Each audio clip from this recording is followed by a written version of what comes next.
I am in our government relations group, and I'm here with Jillian Enoch, who is one of our experts in public policy, specifically tax and retirement, which is a huge focus in Washington these days.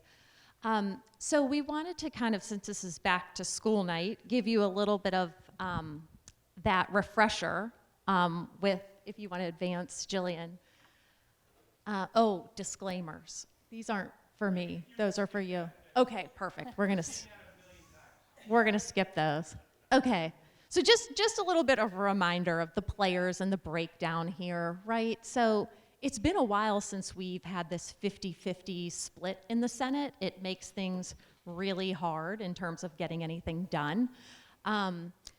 So you've got the basically situation where you can't lose any votes if you're Schumer, right? You've got to try to corral everybody and keep them on task. And just as we predicted earlier in the year, we were going to have a couple of moderates that were going to be super powerful, and that has come there. So you see those names over there on the side. You've got Kyrsten Sinema and then Joe Manchin of West Virginia. So those two have really emerged as your key players with an insane amount of power. They are, at this point, holding up so much of getting this reconciliation package done. You've got then the chairs of the key committees that are overseeing our financial services issues. Here you've got Senator Sherrod Brown. You see a lot of focus on the Democratic side of affordable housing and, looking to bring issues like climate and diversity into the financial services arena. Senator Wyden, we've spent a lot of time with lately because of all the tax issues and discussions. It's been pretty much a daily basis for the last month that a new tax proposal comes up. So Senator Wyden, all the tax increases that they're looking at, again, revenue raising. There's been something new every single day, anything from just raising the corporate tax rate to something as crazy as a proposal around crypto and taxing gains there at an 80% rate. And then Senator Murray's been really focused on a lot of the retirement issues and labor wage and hour. That comes into play with independent contractors. I know that's a big issue for a lot of the folks employed sitting in this room. And a lot of what they've been focused on too is, with the gig economy and issues around providing benefits and whatnot to those workers and trying to bring them into the fold. So you've got your slim majority, and then we move over to the House, and it's basically the same situation, right? Pelosi has to keep everybody in line. She can only afford to lose 3 votes and have not have things fall apart. So you've got your counterparts, the key committee chairs over there with Waters. Again, the affordable housing, climate, pay equity. You guys are very familiar with the fiduciary rule, which is probably going to be revisited and tweaked a bit under this administration. Again, we talked about the tax policy. We'll get into that a little bit more, and then the retirement issues. Again, it just makes it very difficult, as you guys have seen, Speaker Pelosi trying to corral everybody and get them on the same page to get this done. I don't think we've seen the factions that have split between the two parties like we have. It hasn't been this bad in a long time in terms of, it almost feels like you've got 4 parties going on, 2 different parties in the Republican side and 2 in the Democratic side. So hard bringing everybody together. Then if we go to the next slide, we've been talking a lot about, math matters here. So folks are more familiar with the 60-vote procedure in the Senate, right? Where these are most of the big policy decisions are being passed. You need the 60 votes to invoke cloture, and then you need them to pass any major bills. And then you guys have all learned this new word, reconciliation, lately. And that's actually been used 21 times since 1981, but it's been used on some big ticket items lately and been sort of more a polarizing political battle point. So, you know, folks are looking at using it right now. That's where we are in Washington, and what the big crux of the fight is about is passing this enormous, more social agenda that the Democrats have priced at $3.5 trillion. You've already seen, as I said, those power players, Manchin and Sinema, say that's not happening. So trying to get out of them what is the price tag that they could live with, because again, we need their votes in the Senate if we're gonna get anything passed. So it looks like we're probably gonna end up at around $2 trillion, and now the decisions have to be made about what is going to be cut out. They've already identified tons of revenue raisers, so now you get to decide, okay, based on what you need to fund, some of those are going to come out of play. And there's a lot of lobbying going on in Washington to get those prioritized. Also, you know, nominations, you probably have seen that the Biden administration still has a ton of posts open that require nomination and advice and consent of the Senate. So they are doing their job with sort of less and a lot of vacancies there. And that's been a sticking point because a lot of the folks that he's been putting up for these key positions have been more progressive, and so it's been harder to get them through. So we'll get into the tax reform a little bit more here. Jillian, do you want to talk about decoding? Kristy did a good job of telling us about the slim margins and this, you know, what needs 50 votes, what needs 60 votes. There's another wonky DC thing where they like to name the same thing about 7 different times. So I just wanted to, because there's a lot of different words floating around for the same package, to give a little primer on what's actually being discussed. So if we're thinking of this as like a clock, if we start at 12 o'clock, the American Rescue Plan was the first reconciliation bill, just moving around clockwise. That passed earlier this year, included additional pandemic relief, and that was done with the 50-vote margin. They moved next to the American Jobs Plan, which is also called bipartisan infrastructure. This one, they're going to do 60 votes because they are on a bipartisan basis. They can do that with the 60-vote threshold. They don't have to move it through reconciliation. The American Jobs Plan is that hard infrastructure, roads, bridges, waterways. They're talking about expanding broadband, and that's one a lot more across America. You can get more senators and Republicans on board with Democrat priorities as well. And then the one that we'll spend some time on is the American Families Plan, and that's the second reconciliation bill that everyone is talking about right now. So this one is very partisan, a lot of Democratic priorities, and they can only do it with that 50-vote threshold, again, because they're not going to get any Republican support on this. And all of these, each of these, the American Rescue Plan, the American Jobs Plan, and the American Families Plan, all make up Build Back Better, which was kind of the 3 pillars of Biden's agenda that he outlined at the beginning of his presidency. So they're very large priorities for Biden and Democrats to get this done. So if we want to talk about the human infrastructure, the social reforms that are under consideration right now, mandatory, there's several reforms before we start talking about how they're going to pay for it. So these are the spending items. And there's tons of stuff in here, a lot of it much broader than just the retirement industry, but I called a few out here that I thought folks would find interesting, at least for our businesses and clients. The first is a mandatory automatic enrollment IRA or plan. This is going to be a big change in the voluntary retirement system that we know today. So this would require almost all employers with more than 5 employees, with very few exceptions, to offer a retirement plan for their employees and automatically enroll them. And If you have an existing plan for your employees, you're grandfathered in, you don't have to worry about it. But anybody new, or any new employers or anybody who doesn't already have a type of plan is going to have to get covered, provide coverage. Another reform here that they're considering is a refundable savers credit. So this is, you'll see one of the themes of this is trying to address disparities with savings.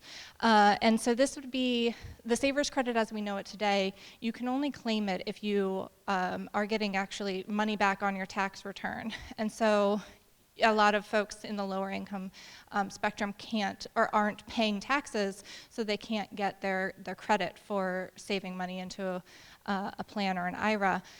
So what this would do is make it refundable, so that even when you aren't getting taxes back, you can get money directly to a Roth IRA, a Roth account in a plan, or an ABLE account. Another things that have been big in the news is creating a national paid leave program, extending child tax credits.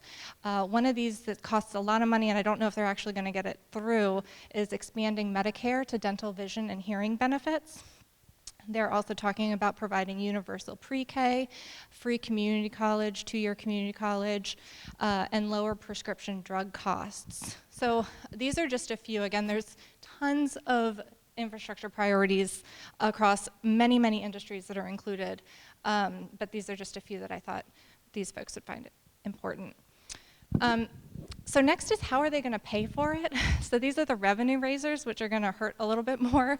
There's some key tax changes. I'm going to cover the retirement ones, and then I'll hand it over to Kristy to cover some of the more like actual tax ones.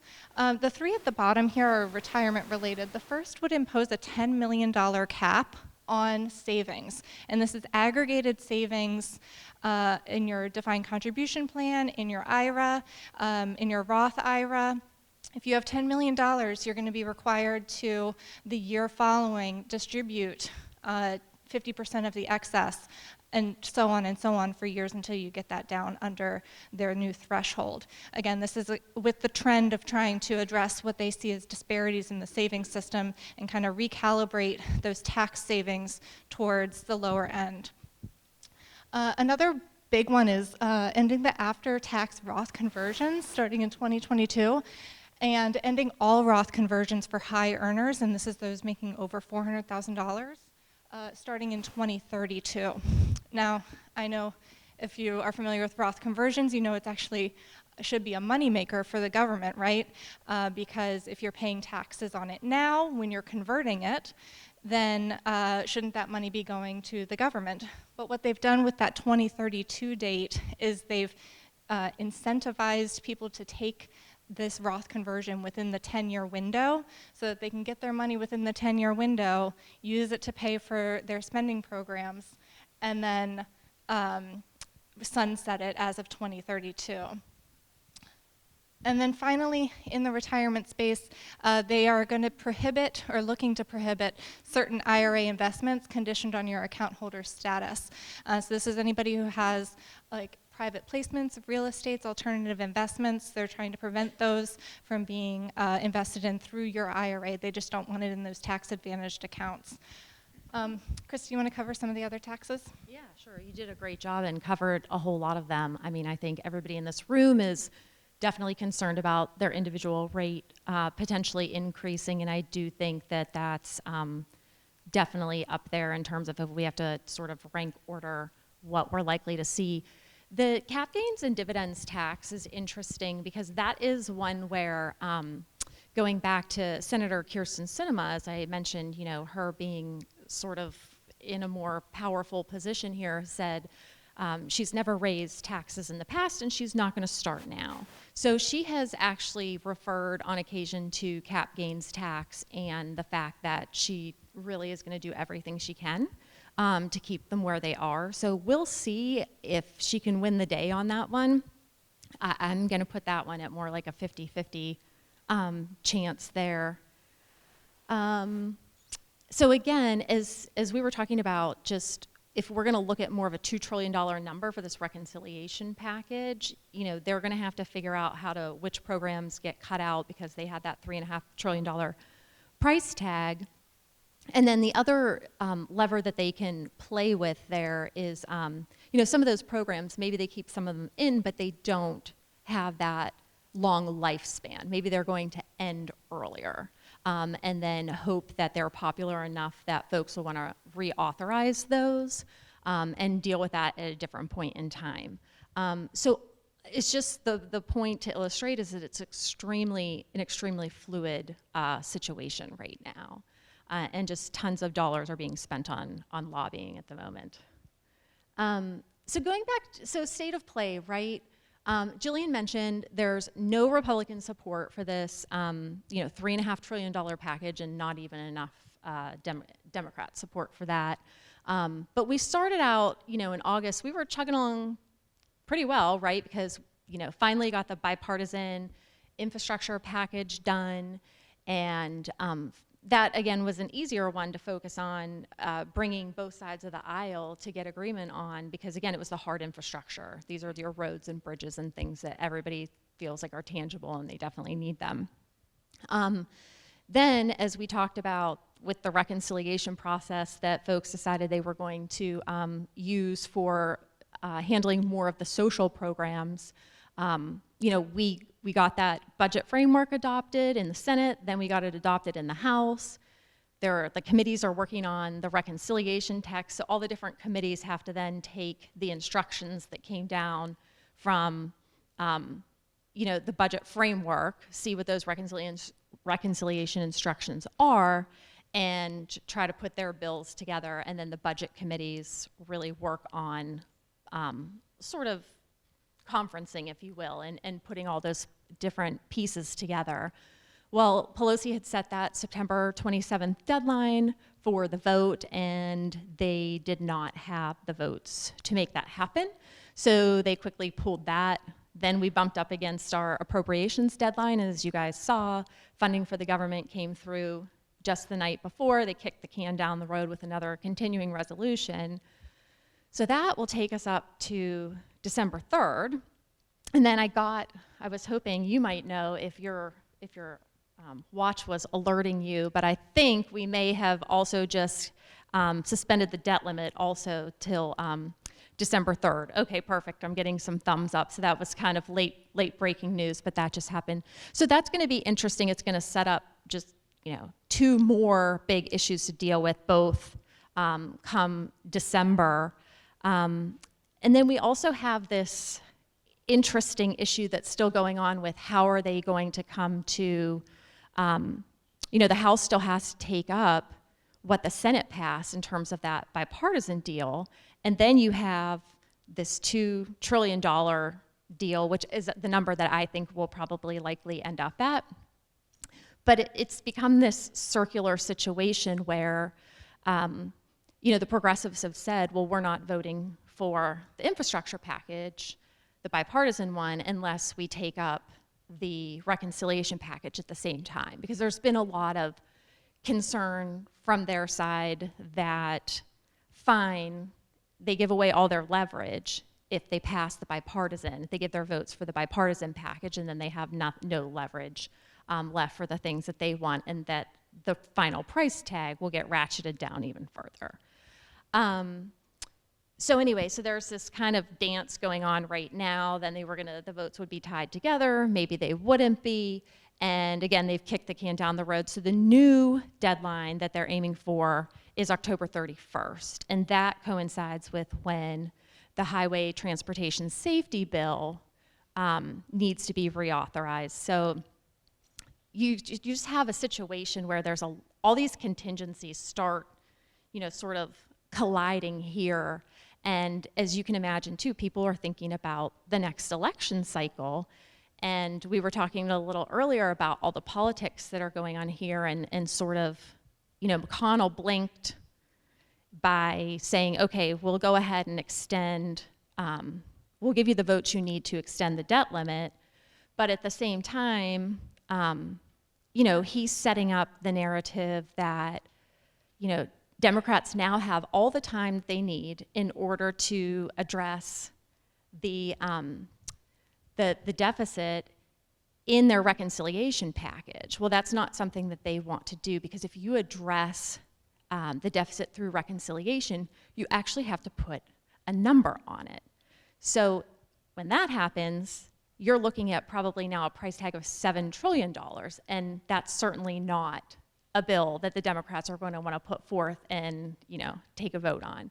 I was saying Merry Christmas to the two of us early, because we already know that this showdown is set up again for early December, and they'll probably do something else short and take it right down to the wire. And there have been many holidays where Jillian and I are working instead of spending as much time with our families as we would like, because that's what the job dictates. So we'll see where these next cliffhangers take us, but again, it gives a lot of fodder to Republicans who are really looking forward to these 2020 elections and feeling like this gives them some great talking points to go after in terms of attack ads and things on the opponents that they're looking forward to racing against in this next cycle. And then again, too, if the Democrats do, get a lot of these programs done, they've maintained campaign promises, so that gives them a little bit more strength coming into the midterms. We'll probably move to the next one. Yeah. All right, so we've covered the hyper-partisan side of things, and now the bipartisan side of things, something I'm very excited about, Secure Act 2.0. So if folks remember Secure Act from 2019, there were several retirement reforms in that. It was a bipartisan bill. Took them 3 years, I think, to actually get it over the goal line, despite it having broad bipartisan support, just to show you how dysfunctional Congress can be. But so they're going to try and build on that with 2.0. Ways and Means already introduced their package earlier this year in May and marked it up, passed it out of committee, and it's awaiting floor action. And the Senate Finance Committee has had a hearing. They've introduced a bill. It's a little bit different, but there's a lot of overlap. And we're awaiting a markup hopefully this fall. So those two bills will have to be kind of paired together at some point. But there's a couple of key provisions. There's, I think, over 80 provisions actually in these two bills as it stands. But some of the big ones, one of them is a student debt retirement benefit. We were talking about student debt and student loans earlier. It's a huge problem for a lot of people, not only for younger Americans, but also for their parents who've paid for their kids' student loans. This is a multi-generational problem. And what student debt retirement benefit would allow is for employers who want to offer a benefit for an employee paying down their student loans, they could, in lieu of paying to their retirement account, they could make a match into their retirement account so that they're not foregoing that long-term savings just because they're paying down short-term debt. Another one is increasing the RMD age to 75. The first Secure Act increased it to 72. This is just recognizing the longevity and that people are living longer and working longer.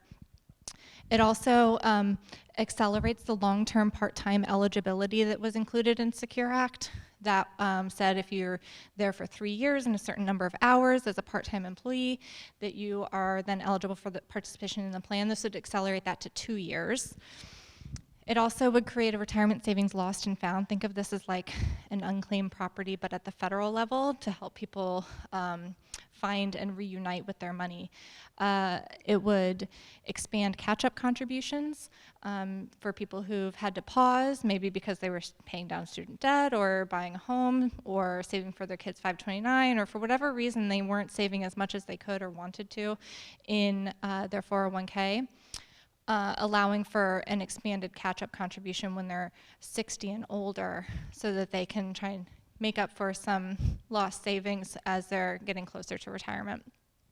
One strange thing that they did in the House version to pay for all of these was they actually made those catch-up contributions Roth, though. So you could make more catch-up contributions, but it would have to be on a Roth basis. So that's just one of the ways that they're attempting to pay for all of these reforms. Secure is not without its own political troubles, though. So as I mentioned, we have the Neil Brady House bill.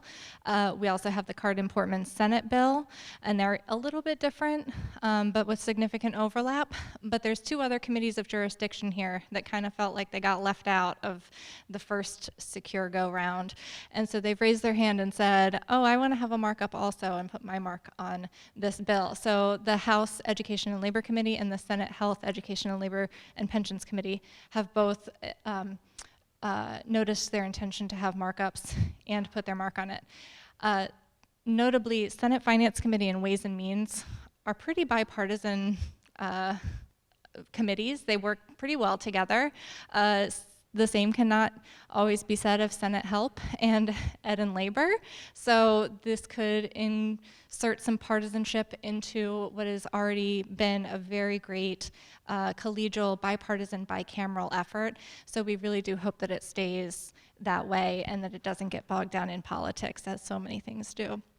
But the ultimate secure package is going to be some combination of that House bill, the Senate bill, and then whatever other priorities the Ed and Labor and Help Committee can throw in there. A few other policy changes? Yeah, sure. I was asking our hosts here about folks' interest in digital assets, cryptocurrency. It sounds like not tons of interest yet, but I will tell you this conversation has been growing exponentially in Washington. You've got so many folks that are getting into the digital asset space. They want exposure. As you probably know, these are not assets that can be custodied by broker-dealers because the regulators have said not yet. But folks are, then going to other vendors that can provide digital wallets so that they can purchase and hold these cryptocurrencies. And there's tons of discussion going on right now among the regulators is trying to figure out, well, how do we wrap our arms around this situation? And, first of all, they can't even decide if these assets are securities, are they currency, are they commodities? Some of them can actually change form. It could be introduced really through an initial coin offering that could be a security, and then maybe later in its life it becomes more like a currency. So super complicated stuff because if you look at the way the lines are drawn in our regulatory world, I think no one would draw them the way they've ended up here in the US. I mean, when you look at other countries, you have a lot more of the power concentrated in a single regulator, and here in the US, we've really divvied it up. You've got commodities here and securities here and currencies separate. So getting everybody there together in a coordinated fashion, because it's gonna take all of them to come up with a framework, it's really pretty fascinating to watch. Fiduciary, as we mentioned, you may have, this is probably a little bit inside baseball, but there are some investor advocates who have really made their mark in this space, and I think folks in suits in this arena might even know the name Barbara Roper, and she was a significant advocate behind strengthening the fiduciary duty, and as I'm sure you've explained to your clients, there are different expectations depending on if they're operating in the broker-dealer versus the investment advisor space. And so Gary Gensler, the chair of the SEC, recently brought her on specifically to look at, on the brokerage side, where they ended up at regulation best interest. I think she's there looking and collecting a lot of data to help them assess whether or not that should, additional requirements should be piled onto that. And then on the DOL side, you've got another look at fiduciary coming. Yeah. Market structure reform, be interested too if folks were invested in any of the meme stocks. The trading volatility that happened earlier this year, it's hard to believe that was just a couple of months ago, but talk about another sort of frenzy. I'm sure everyone was watching the news, and you are learning about these Reddit forums and how much exposure a lot of these day traders had to some of these lower cap stocks or inactive stocks that really hadn't been trading much. And some people made a really nice profit, and others were really left holding the bag. It brought to light the fact that, there have been, there's a lot of things that folks can sometimes, do in their accounts depending on, what the fine print says. And I think a lot of those younger folks weren't sure exactly what they were doing, and so there was a lot of trading on margin happening, and a lot of options trading by less than sophisticated first-time traders. So that really has gotten the attention of the securities regulators, and now they're undergoing a whole new sort of assessment of the market and trying to determine what additional rules of the road that they want to put on there. There's another trend around too with online platforms, and if your children or grandchildren invest, they're self-directed and they're interacting just through their mobile phones and through websites and things. The trend of gamification, along with the investing, and I think there's a lot of questions in Washington now around what's the real impetus behind sort of what they're shown and what they're encouraged to trade in, and is that in what's really the best for them, or is that something that maybe is helping boost the profits of the company that they're trading with. Looking at ESG investing, and maybe that's something that's on your all minds too, but again, the conversation there is around really materiality and what information is material to investors, and the regulators are even within themselves, because a lot of times the bipartisan commissions are sort of arguing over what meets the materiality standard and what doesn't. So lots of effort around trying to figure out what are those data points that you all want to take into consideration if you're interested in investing from an environmental, social, or on governance issues. And then I'll turn it over to Jillian for the last of the retirement savings. Thank you. So two that I just wanted to call folks' attention to, the state-run retirement plans. You may have seen that like California, Illinois, Oregon, many other states have enacted or tried to enact a state-run retirement plan. This is attempting to get at the coverage gap. I think there's like 50%, I don't know the exact number, but something like 50% of employees are not covered by a retirement plan at work. And we know that that's one of the best ways for folks to save, or at least start saving. And so this is trying to get at that population that is not covered already. The mandate, I mentioned this because the mandate that I mentioned earlier that may get included in that reconciliation package would be at the federal level, and it wouldn't be government run, it would be private sector run. Employers would still have the flexibility to choose which provider they want to work with for their employees, for the benefit of their employees. The state-run plans, so I think that could create some headwinds for all of those states that have tried to come in and create a state-run plan. And so we might see fewer and fewer of those, but in the meantime, they are still making a lot of progress across the nation in creating these plans.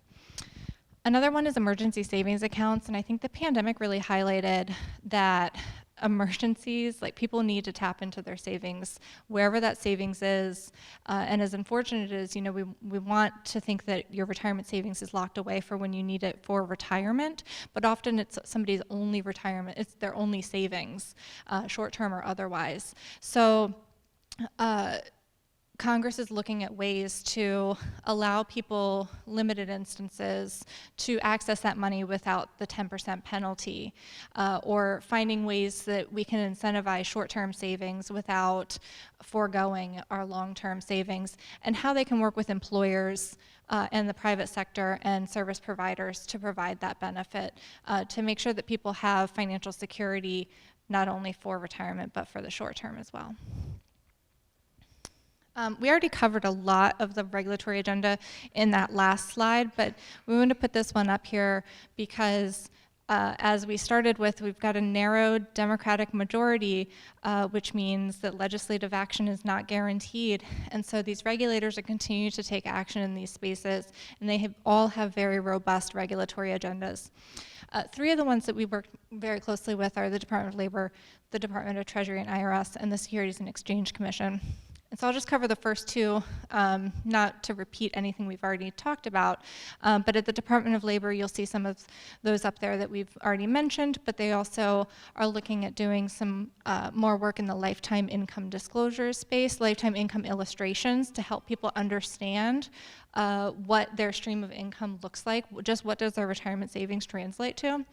They're also looking at cybersecurity. You know, there's ransomware hacks, and you know, they hacked a pipeline earlier this year, and it's getting, you know, it's more and more and more cybersecurity attacks. And I think that plans are one of those areas where it could be a big disruptor if they were, if there was a security breach, and also it could be a big trust decayer, like somebody might not trust in your retirement plan anymore if it were hacked or a subject to ransomware. And so beefing that up and making sure that there are adequate controls in place and some best practices is one of the big priorities of the Department of Labor.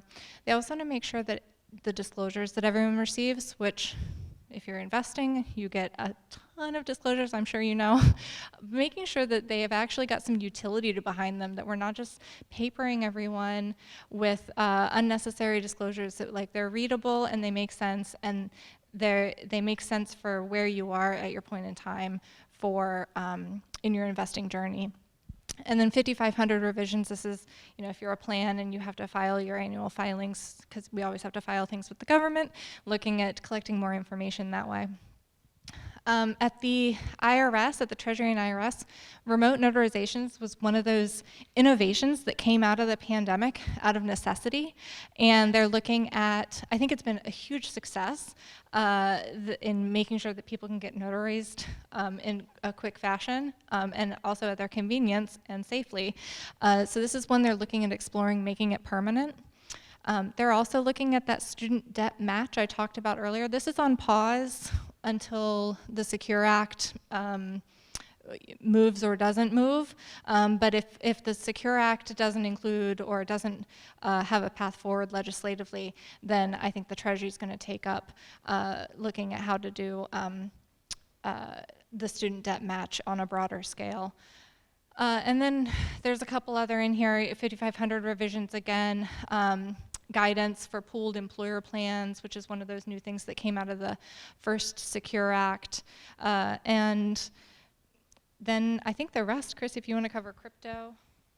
Yeah, we talked a lot about crypto and just the focus that's there in the digitization, which, as I mentioned, with all of the, you know, just everybody's now interacting digitally and online, and what that experience is like.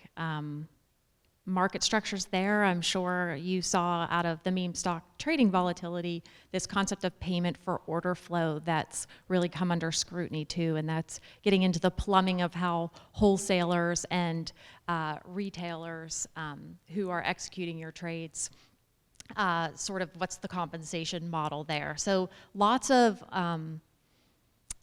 I don't know, really in the weeds stuff that I won't bore you with there, but I think it's fascinating. So it's been fun to watch.